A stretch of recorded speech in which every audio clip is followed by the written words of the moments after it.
Well, hello everyone. How are we doing today? Okay, so first of all, of course, I just got a massive haircut. So these videos, if you're watching these later, have occurred in the middle of towards the end of the pandemic. So I went as long as I could without getting a haircut. So I went from one extreme to the other. Now you might see a few videos pop up after this where I still have the long hair. That's because I did record some videos ahead of time for my students, mostly the example problem videos. So you might see a little jumping back and forth, but episode lecture-wise, it should be the same going through. All right, but anyway, today we're going into chapter 6. So chapter 6 begins going over, human genetic studies, genetic tests that humans go through, and how we do genetic studies with humans. So the first video here is talking about pedigrees and pedigree analysis and a little bit about the caveats to human genetic studies. Then we'll do an example problem going over different pedigrees. And so can you figure out the disorder in a certain pedigree chart? So pedigree is a family history. Then after that, I'll be making a video on twin studies and adoption studies and how they relate to, genetic understanding in humans. They help a lot, actually. And then we'll be going into genetic counseling and testing for the last video. So short little chapter here, but a very important one because we can't do these sorts of stuff with humans that we've done to fruit flies and mice and pea plants and whatnot. So again, human genetic studies, we have our problems. If you think of the first couple lectures, we talked about what is a model organism. So things that make a model organism was you can control the matings. In humans, you can't control matings. It would be pretty unethical to control matings for humans. Also, there's a long generation time of about 20 years. That's from birth to reproductive age and so forth. The average is 20 years. Of course, you can do it earlier, but average is 20 years. So if you were doing a genetic study and you're a scientist, you don't want to wait 20 years to know your results. And the last thing, probably humans, small family size. And, you have one offspring. Drosophila have a ton. Mice have a ton. Pea plants have a ton. So small family size. Heart makes it harder to study. It has a smaller N value, so you can't be as sure for your results. So how do we overcome this? Of course, we still do genetic studies and things like that with humans. It's just they're done properly. Biggest one is pedigree analysis. So looking at a family history, you draw a pedigree chart. So the rest of today we'll be going over pedigrees and how to actually read these pedigree charts. So it's like a family tree, but for a genetic disorder. Next one that we're going to make a video on as well for both of these, twin studies and adoption studies. So twin studies and adoption studies are very important because you can study the differences between two identical twins and determine whether a gene is influenced more by, or a phenotype is influenced more by a genetic factor alone, environmental factor, or both play a role in the final phenotype. Same thing can be done with adoption studies. So I have a separate video coming up later in this chapter going over both twin studies and adoption studies and talking about their importance in understanding nature versus nurture. Is a big part for that. But today's video goes over pedigree analysis. So this is all about tracking a character in a family. So your family history. Now I do want to start out by going over just a little bit for how to read pedigrees here. So for normal, healthy male, you draw those as just squares. Females are circles. Affected would be a filled in square for a male. For a female, filled in. Carriers, you can see them expressed as half filled, or a lot of times you don't know. So if you're trying to map out a pedigree for a family, you might just write that as heterozygous. Now, a carrier depends on, what type of disorder, X-linked, or a dominant recessive, and so forth. And whereas then a female then would just be half a circle filled in. So also with this, I know that looked pretty bad, but it's okay.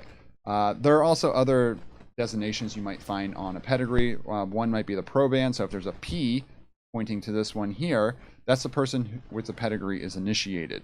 And then also there's something known as consanguinity. This is incest, so it's mating between closely related individuals. So when you draw pedigrees, this line designates, a relationship, and then you have the children come down, and then you have the multiple children, and say, a son, and then 2 daughters.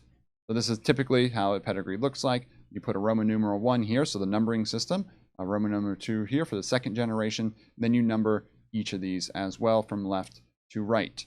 So you could say, what is, the possible genotype of 2, 3, you're talking about this one right here. So now say this was incest, there'd be 2 lines for a consanguinity meeting. And if 2 of these, let's say they had another child over here, and they were twins, you draw those like this. So here would be 2 twins. So these are non-identical twins, and if you draw a line going like that between them, they are identical twins. So just a couple little things here. We might see a few others in the example video I do coming up, but I'll explain it in there. But this is the gist of reading a pedigree chart. So numbering system, went over that as well. So now what I want to do with the rest of this video is to look at pedigrees and different disorders. So I want to show you examples and trends for autosomal and sex-linked disorders. And a lot of the example problems we'll be doing will be looking at a pedigree and figuring out what sort of disorder is found in this family. And sometimes that's how these pedigrees are built, trying to map out a family tree here based on a genetic disorder that runs in that family.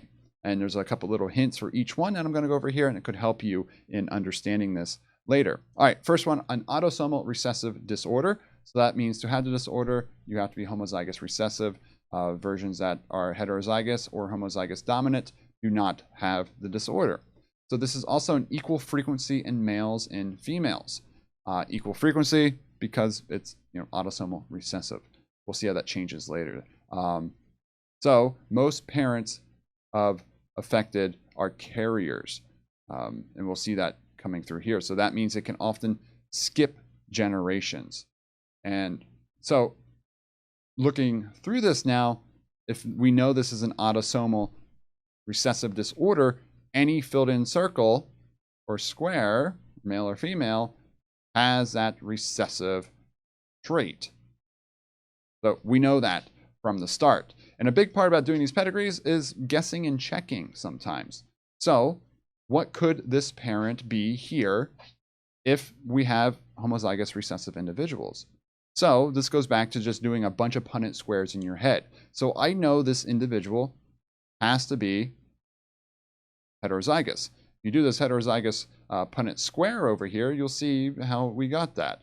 So here would be a heterozygote, here would be a homozygous recessive, another heterozygote here, and a homozygous recessive.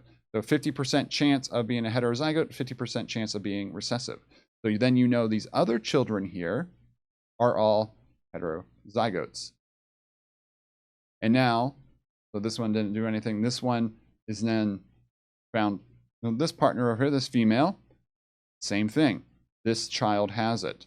And for this child to have it again, this individual must be a carrier as well. Because if this is the, your typical heterozygote cross, you get that 3-to-1 ratio where that 1 is this. So 25% chance of a child with that. And here you can see how it can skip a generation.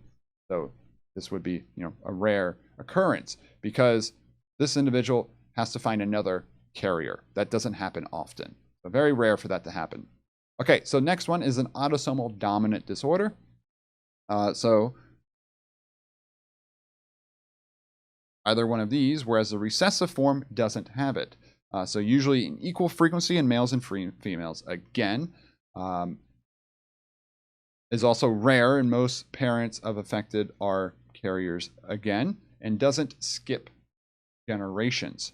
So that's the key. It doesn't skip generations. So when you look at these and you're trying to figure out, is it recessive or is it dominant? If it doesn't skip generations, it's dominant. So here, doesn't have the disorder, are all homozygous recessive. So you can fill all those in at the start.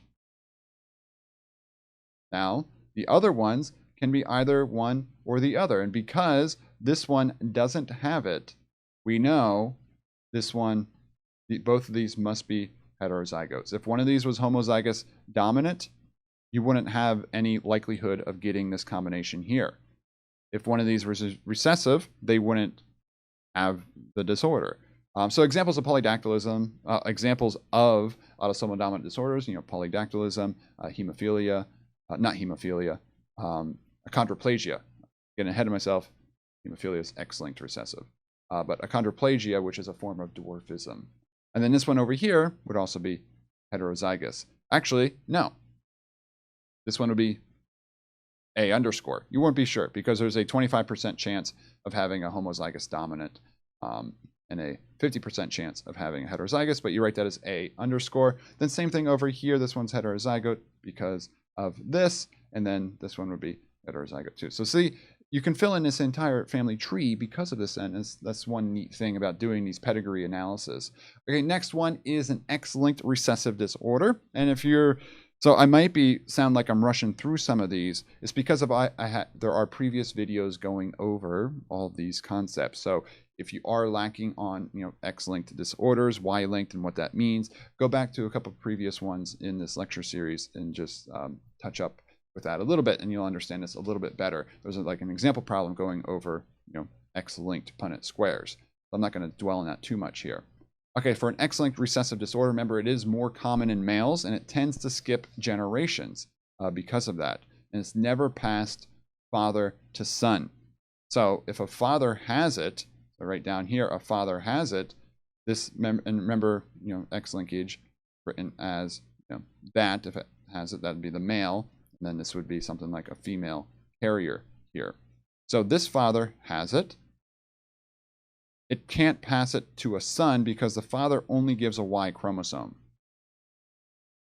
Father only gives a Y chromosome if it's a son. Remember, father determines the sex. If the father gives the X chromosome, the female. So we know that X chromosome is here, and this female doesn't have it, so has to have that. Now this female here, you can't be sure of what it could be, but so got that dominant one there, and it's potentially possible it could have a recessive trait. I'll just draw that as an underscore. Then if we go up here to this parent generation, so since this is X-linked recessive, all the males are all the dominant forms, so you can write them all in. I won't do too much in this side over here, but all the males, no one's a carrier. Then over here, same thing. This male doesn't have it, and then this male has it. Let's see how we got to this generation here. So look, we get from this one to this one to this one. That's a lot of jumps. So in this one here, for this male to have it, this female must also be a carrier.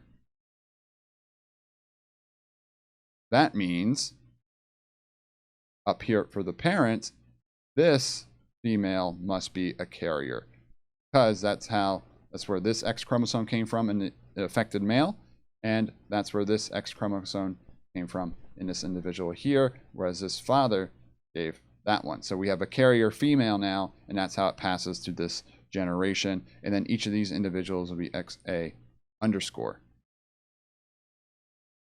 You can't be sure what that one is if you do a cross. It could be either heterozygous or homozygous dominant. And same thing over here. I'm not sure who this individual would be, and I don't need to fill in the rest down here. But it gives you the picture here of how an X-linked recessive disorder would look on a pedigree chart. And again, if you're confused by any of this, just write out the cross, and then you can see how it works. It's always just doing a test cross. Figure not the definition of a test cross, but doing practice test crosses. And then coming up, an X-linked dominant disorder. So X-linked dominant disorder, more frequent in females, although it can still be 50%. But because, so also why is an X-linked recessive disorder more common in males? Because remember, males only have this one X chromosome because they're hemizygous. Meaning they only need one form of that recessive trait, whereas a female needs two. So any dominant form for a female, it increases the odds of a female getting the dominantly inherited disorder, hence more common in females. But because males are still hemizygous, it can still be kind of equal. This one also doesn't skip generations, and it's never passed father to son. So here, this would be recessive. And again, father gives Y chromosome. So you still can't pass it father to son. And then here the mother has it. And again, you can't be, well, this one you can figure it out. So this one would be heterozygous. And then because this male has it, but this female does not have it. So, you know, this female has to have the recessive trait in there. Because the mom can pass either offspring. And here is a father that has it. Oops. We are a dominant disorder right now. It's so easy to make a mistake on this. But this is why you practice filling in, look at it, write your Punnett squares. You get to the point where you do these Punnett squares in your head. That's why I'm not writing them all out right now. But if you are ever confused, just write the Punnett square out and you'll see it. They're all just simple monohybrid crosses for this. So here, this female has it. So X chromosome from the father and a recessive form from the mother. And then this male does not have it. Got the Y from there and then the A from there. And then here in this generation, it all disappeared. So none of them have it. I don't need to write them in.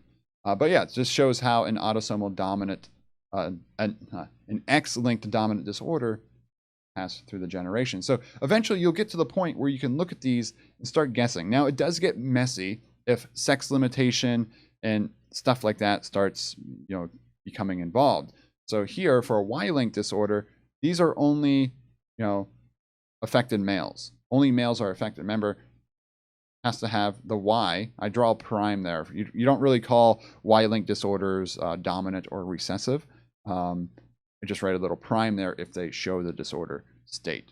So only males affected, but don't always get this confused because it could look like a sex-linked disorder if only males have it, but it could mean sex limited. Remember how we talked about rooster feathering, how only male roosters show the feathering? And that's an autosomally inherited gene. Females, even if they have the dominant form of the gene, they don't express it. So it can get a little wish-washy here. But if you see male to male to male to male to male to male, father to son, father to son, father to son, you can be pretty sure it's Y-linked. And that's the one thing with some of these pedigrees that if you can explain yourself and why you say what you said, and you say that correctly, of what could play a factor into it, you can be right. It can be multiple answers for some pedigree analyses. So here, this male would have it. Female does not have it. Always passes to a son. Always passes to a son. So this one isn't too difficult. We don't have to write too much here, whereas this is a male that doesn't have it, passes it to a male that doesn't have it. The females, what they have doesn't matter because they don't have a Y chromosome. But all right, quick little video here going over pedigree analysis. Now, this isn't the only video going over pedigree analysis. There will also be one doing example problems. So you'll see that in the next video here. Let's see here. That gives you the answers. Let's show this one. This is the blank one. So this one, I have a couple different examples showing different pedigrees here. So there's a proband label. This is the hardest one. So there's some consanguinity. There's some twins. So a little bit more going over pedigree analysis here, and then I'll help you understand how to read these a little bit. I just wanted to show some examples of some commonly types of inherited disorders that you can map in a pedigree and what that pedigree would look like. And these are important for genetic counseling and so forth because you can get a better idea of if you're a carrier, the odds or the chances of passing something to your children, or the chances of you having something, especially if it's a disease that doesn't manifest itself until later in life, something like Huntington's disease. And then you can get, better ideas of, are you going to get it? What's the likely 50% chance of having a dominant disorder pass to your children? And it all comes down to having a good family history. And of course, you can also go get genetic tests and things like that done. That's all I have for this video today. I'll see you all in the next one, which is an example video where long-haired doc will be back. And then short-haired doc will be back for twin studies and adoption studies. All right, hope you all have a great day, and bye-bye.